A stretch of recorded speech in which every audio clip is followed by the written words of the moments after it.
वासुदेवाय। नमस्कार, स्वागत है आपका। आज की वीडियो में हम बृहस्पतिवार व्रत की कथा का रसपान करेंगे। कथा को पूरी श्रद्धापूर्वक सुने और पूर्ण सुने। बृहस्पतिवार की कथा को कभी भी आधा अधूरा ना छोड़ें, क्योंकि इससे बृहस्पति देव नाराज हो जाते हैं। कथा सुनने वालों की बृहस्पति देव सारी मनोकामनाएं पूर्ण करते हैं। कथा के अनुसार एक राज्य में एक बड़ा ही प्रतापी राजा राज्य करता था। वह बहुत ही धर्मात्मा और दानी था, परंतु उसकी स्त्री बहुत ही मलिनता के साथ रहती थी। ना वो पूजा पाठ करती, ना ही किसी को एक पैसा दान में देती। राजा रानी को कहते कि तुम धर्म कार्य करो, परंतु वह राजा की एक बात नहीं मानती थी। एक बार की बात है, बृहस्पति महाराज साधु के रूप में उसके दरवाजे पर भिक्षा मांगने आए। साधु ने कहा कि हे देवी, भिक्षा दे दो, परंतु रानी कहने लगी कि हे साधु महाराज, मैं इस दान और पुण्य से तंग आ गई हूँ। इस कार्य के लिए मेरे पति देव ही बहुत है। अब आप ऐसी कृपा करें, सारा धन नष्ट हो जाए तथा मैं आराम से रह सकूँ। तब बृहस्पति देव साधु ने कहा कि हे देवी, तुम तो बड़ी विचित्र हो। धन और संतान से कोई दुखी नहीं होता, इसको तो सभी चाहते हैं। पापी भी पुत्र और धन की इच्छा करता है। इस प्रकार तुम धन को शुभ कार्यों में खर्च करो, प्याऊ लगवाओ, ब्राह्मणों को दान दो, कुंवारी कन्या का विवाह करवाओ। परंतु रानी साधु की उस बात से खुश नहीं हुई। उसने कहा, मुझे ऐसी धन की आवश्यकता नहीं जिसको रखने संभालने में मेरा सारा समय नष्ट हो जाए। तब साधु रूपी बृहस्पतिदेव ने कहा कि मैं जैसे तुम्हें बताता हूँ तुम वैसा ही करना। 7 बृहस्पतिवार तक अपने घर को गोबर से लीपना, केशों को धोते समय पीली मिट्टी से स्नान करना, राजा से कहना हजामत करवाए, भोजन में मांस मदिरा खाना। इस प्रकार करने से तुम्हारा सारा धन नष्ट हो जाएगा। रानी ने इस प्रकार के कर्म करने प्रारंभ किए। कार्य करते हुए केवल 3 बृहस्पतिवार बीते थे कि उनकी समस्त धन संपत्ति नष्ट होने लगी और भोजन के लिए दोनों समय परिवार तरसने लगा। राजा कहने लगा कि रानी, तुम यहाँ पर रहो, मैं दूसरे देश को जाता हूँ, क्योंकि यहाँ पर सभी मनुष्य मुझे जानते हैं, इसलिए मैं यहाँ कोई कार्य नहीं कर सकता। तब राजा वहाँ से चला गया। चलते चलते एक देश में पहुँचा। वहाँ वह लकड़ी काट कर अपना गुजारा करने लगा। यहाँ किसी दिन दासी और रानी को भोजन मिलता, किसी दिन जल पीकर ही सो जाती। एक दिन रानी और दासी को 7 दिन बिना भोजन किए व्यतीत करना पड़ा। तो रानी ने कहा कि पास ही के नगर में मेरी बहन रहती है, वह बड़ी धनवान है, उसके पास जा उस 5 सेर भेजर मांग कर ले आ। दासी रानी की बहन के घर गई। उस समय रानी की बहन बृहस्पतिवार की कथा सुन रही थी। दासी ने रानी से कहा कि मुझे आपकी बहन ने भेजा है, मुझे 5 सेर भेजर दे दो। परंतु रानी की बहन ने कोई उत्तर नहीं दिया और वह उदास होकर वापस चली आई।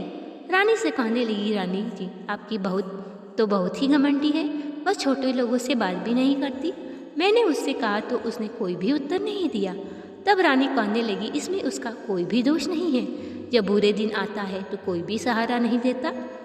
जो ईश्वर की इच्छा होगी वही होगा, यह सब हमारे भाग्य का दोष है। रानी की बहन ने सोचा कि मेरी बहन की दासी आई थी, परंतु मैं उससे नहीं बोली। इस प्रकार वह पूजा समाप्त कर अपने बहन के घर मिलने आई और कहने लगी, बहन, तुम्हारी दासी हमारे घर गई थी, परंतु मैं उस समय बृहस्पतिवार की कथा सुन रही थी। जब तक कथा होती हम लोग ना उठते और ना बोलते, इसलिए मैं नहीं बोली। कहो दासी क्यों गई थी?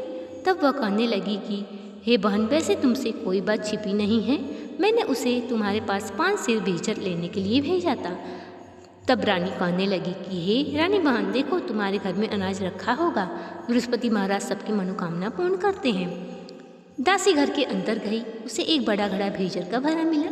उसे बड़ी ही हैरानी हुई, क्योंकि उसने एक एक बर्तन देख लिया था। तब वह रानी से आकर बोली कि रानी जी, वैसे हमको अन्न नहीं मिलता तो हम रोज़ ही व्रत किया करते हैं, अगर इनसे व्रत की विधि पूछ ली जाए तो हम भी किया करेंगे। रानी ने व्रत के बारे में पूछा। रानी के बहन ने कहा कि तुम बृहस्पतिवार को सूर्योदय से पूर्व स्नान करके भगवान विष्णु का केले के वृक्ष के जड़ में गुड़ और जल लोटे में डालकर पूजन करो, फिर कथा कहो या सुनो। इस प्रकार करने से तुम्हारा दुख दरिद्रता दूर हो जाएगी। रानी ने बृहस्पतिवार आया तो उस प्रकार वो व्रत करना प्रारंभ किया।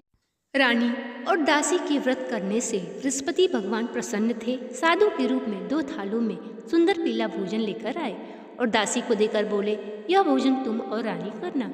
इस प्रकार दासी भोजन पाकर बड़ी प्रसन्न हुई।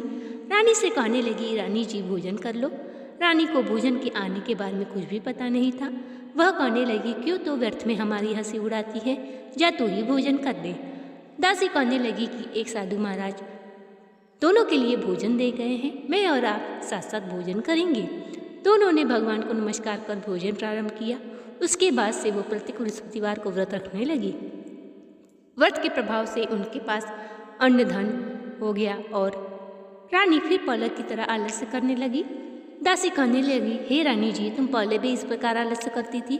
तुमको धन को रखने में कष्ट होता था, इस कारण सब धन नष्ट हो गया। अब तुम पहले से अधिक धर्म कार्य करो, भूखे मनुष्य को भोजन करवाओ, प्याउला ब्राह्मणों को दान दो और कुंवारी कन्या का विवाह करवाओ, जिससे तुम्हारा कुल का यश बढ़ेगा और स्वर्ग की प्राप्ति होगी। रानी ने इस प्रकार के कर्म करने प्रारंभ किए, जिससे उनका काफ़ी यश फैलने लगा। अब रानी और दासी आपस में विचार करने लगी, न जाने राजा किस दशा में होंगे, उनकी कोई भी खोज खबर नहीं। उन्होंने बृहस्पतिवार को व्रत रख के और भगवान से प्रार्थना की। बृहस्पति महाराज साधु के रूप में उस राजा लकड़हारे के पास गए और बोले, हे लकड़हारे, तुम इस सुनसान जंगल में किस चिंता में बैठे हो? लकड़हारा कहने लगा कि हे साधु महाराज, अपनी पत्नी की गलती से मुझे कितने दुख भोगने पड़े। इस प्रकार लकड़हारे ने अपनी संपूर्ण कहानी सुना दी। महात्मा दयालु होते हैं। वे राजा से बोले, हे राजा, तुम्हारी पत्नी ने बृहस्पति के देव के प्रति अपराध किया था, इस कारण तुम्हारी यह दशा हुई। अब तुम किसी बात की चिंता मत करो। बृहस्पतिवार की तरह रोज की तरह लकड़ी लेकर शहर में जाओ, तुम्हें रोज से दोगुना धन प्राप्त होगा, जिससे तुम भोजन करने के उपरांत भली भांति पूजन का सामान भी ले लोगे। साधु महाराज ने कहा कि बृहस्पति देव की कथा इस प्रकार है। एक गांव में एक गरीब ब्राह्मण रहता था।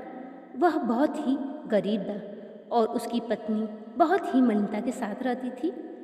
ब्राह्मण हमेशा पूजा पाठ किया करता था, परंतु उसकी स्त्री कभी भी पूजा पाठ नहीं करती थी। ब्राह्मण के पुण्य से उसके यहाँ एक कन्या ने जन्म लिया। वह कन्या बचपन से ही पूजा पाठ करती और बृहस्पतिवार का व्रत भी करने लगी। वह पाठशाला जाने के मार्ग में जौ भरकर मुट्ठी में ले जाती और वही जौ डालती जाती। लौटते वक्त उनको बीनकर घर ले आती, वही जौ स्वर्ण के हो जाते और उनको फटक के साफ करती। एक दिन की बात है, वह सोने के जौ को फटक कर साफ कर रही थी।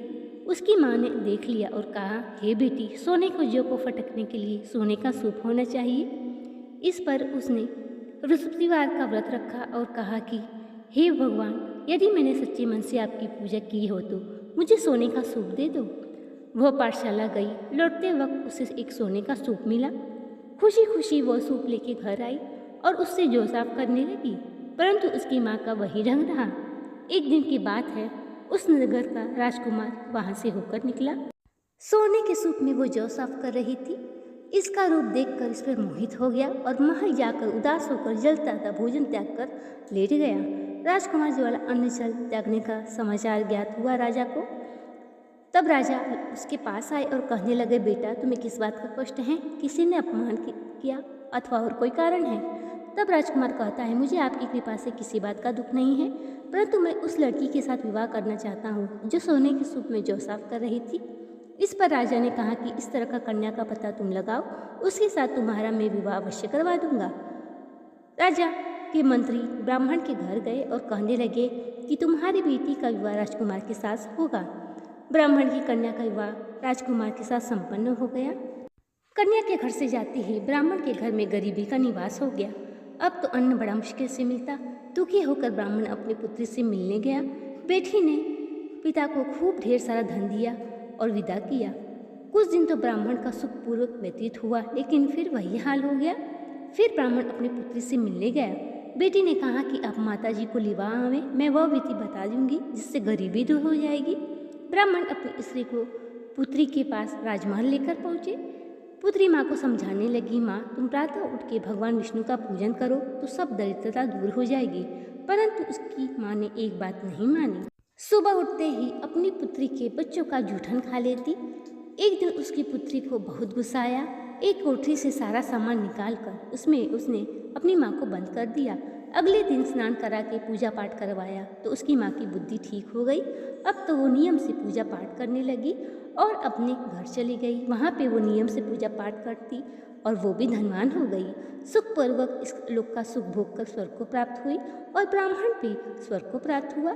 इस प्रकार कहानी कहकर वहाँ से साधु देवता अंतर्ध्यान हो गए। इस प्रकार राजा ने लकड़ी लेकर बेचा और उसे भोजन करने के उपरांत वैसे बचे उनसे वो बृहस्पतिवार का सामान मंगवा कर बृहस्पतिवार का व्रत रखने लगा। पहले बृहस्पतिवार का रखने से भगवान प्रसन्न थे, परंतु अगला बृहस्पतिवार आया, लकड़हारा व्रत करना भूल गया। जिस राज्य में वह रहता था उस राज्य के राजा ने उस दिन विशाल यज्ञ का आयोजन किया था। समस्त राष्ट्र में घोषणा करवा दी कि सब लोग मेरे यहाँ भोजन करने आए, अपने घर में कोई आग भी न जलाए। इस प्रकार लकड़हारा कुछ देर से पहुंचा। राजा लकड़हारे को महल में ले जाकर भोजन करा रहे थे। रानी की दृष्टि उस खूंटी पर पड़ी जिस पर उसका हार लटका हुआ था। हार लटका खूंटी पर दिखाई नहीं दिया।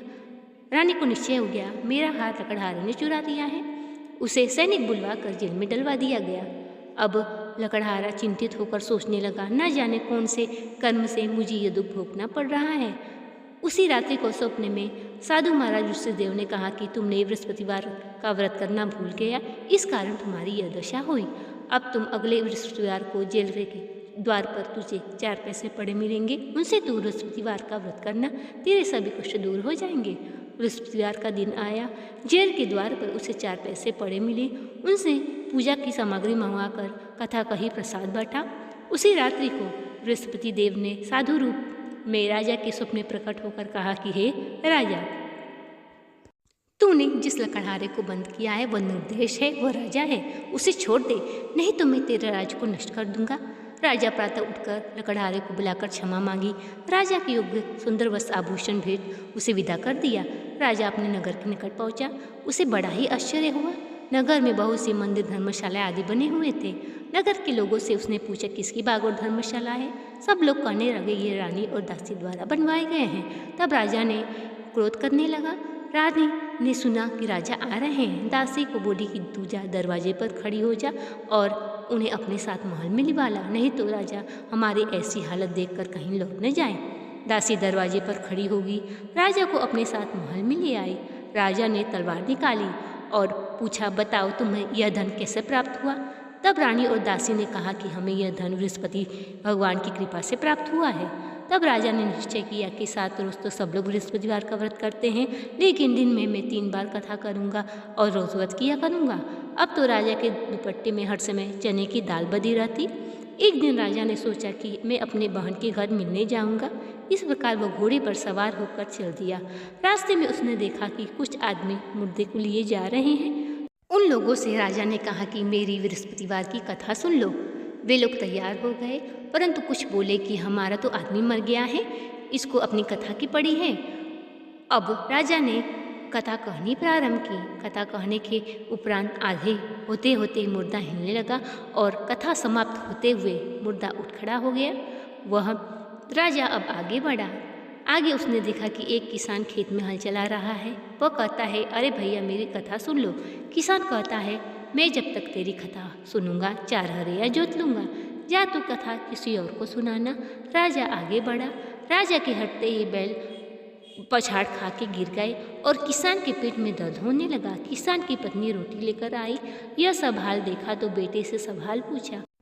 यह सब देखकर वह दौड़ी दौड़ी घुड़सवार के पास गई और कहा, मैं तेरी कथा सुनूंगी, तू अपनी कथा मेरे खेत पर चलकर कहना। राजा ने जाकर बुढ़िया खेत पर कथा कही, जिससे सुनकर बैल खड़े हो गए। किसान का पेट का दर्द भी बंद हो गया। अपने बहन के घर पहुंचा। बहन ने भाई ने की खूब मेहमानी की, परंतु अगले रोज प्रातः जब राजा जागा तो उसने देखा कि सब लोग भोजन कर रहे हैं। राजा ने अपनी बहन से कहा, ऐसा कोई मनुष्य हो जिसने न भोजन किया हो जो मेरी बृहस्पतिवार की कथा सुन ले। बहन कहने लगी, हे भैया, यह देश ऐसा है, यहाँ पर सभी मनुष्य पहले भोजन करते हैं, बाद में अन्य काम करते हैं। अगर कोई पड़ोस में हो तो दिखाती हूँ। इस प्रकार राजा की बहन देखने चली गई, परंतु उसे ऐसा कोई व्यक्ति नहीं मिला जिसने भोजन न किया हो। फिर वो एक कुम्हार के घर गई जिसका लड़का बीमार था। उसके यहाँ 3 दिन से किसी ने भोजन नहीं किया था। वह कुम्हार से कहने लगी कि मेरी भैया की कथा सुन लो। कुम्हार तैयार हो गया। राजा ने कुम्हार के घर जाकर कथा कही, जिससे सुनकर उसका लड़का ठीक हो गया। अब तो राजा की प्रशंसा होने लगी। राजा अपने नगर को वापस जाने लगा और बहन से कहा कि तुम भी तैयार हो जाओ। बहन ने भाई के साथ जाने से सास से आज्ञा मांगी। सास बोली चली जा, परंतु किसी लड़के को मत ले जाना, क्योंकि तेरे भाई को कोई भी संतान नहीं है। राजा की बहन ने कहा, हे भैया मैं तो चलूँगी, परंतु कोई बालक नहीं जाएगा। राजा ने कहा, जब कोई बालक नहीं जाएगा तुम जाकर क्या करोगी। इस प्रकार राजा उदास होकर अपने नगर को लौट आया और बिना भोजन आदि के अपने शैया पर लेट गया।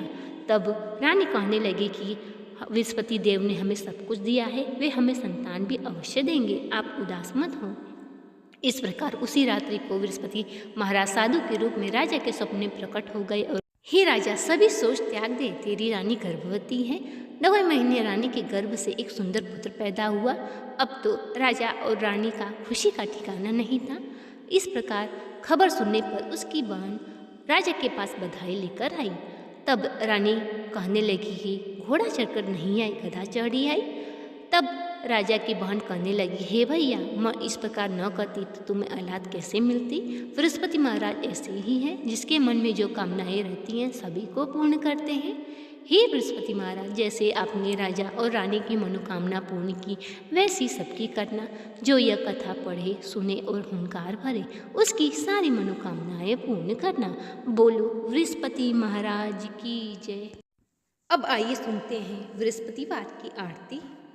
ओम जय गुरु बृहस्पति देवा, छिन छिन भोग लगाओ, कदली फल मेवा।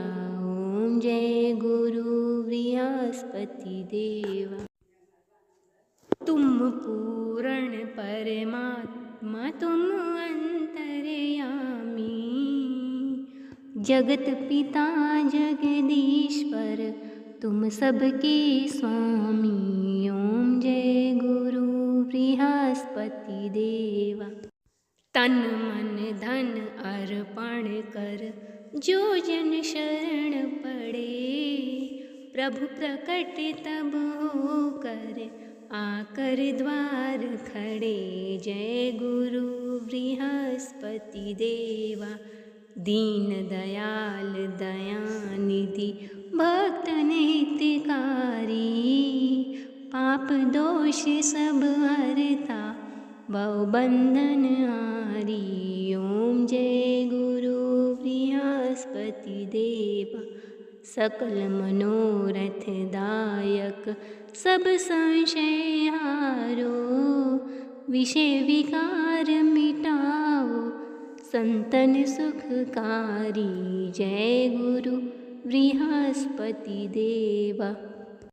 जो कोई आरती तेरी प्रेम सहित गावे, जेठानंद आनंद कर सो फल निश्चय पावे। ओम जय गुरु बृहस्पति देवा। बोलो विष्णु भगवान की जय, माता लक्ष्मी की जय। तो ये था आज का वीडियो पसंद आया हो तो चैनल को सब्सक्राइब, वीडियो को लाइक और शेयर करें। कमेंट बॉक्स में भगवान विष्णु का जयकारा लगाएं। चैनल को सब्सक्राइब कर बेल आइकन को ज़रूर प्रेस करें।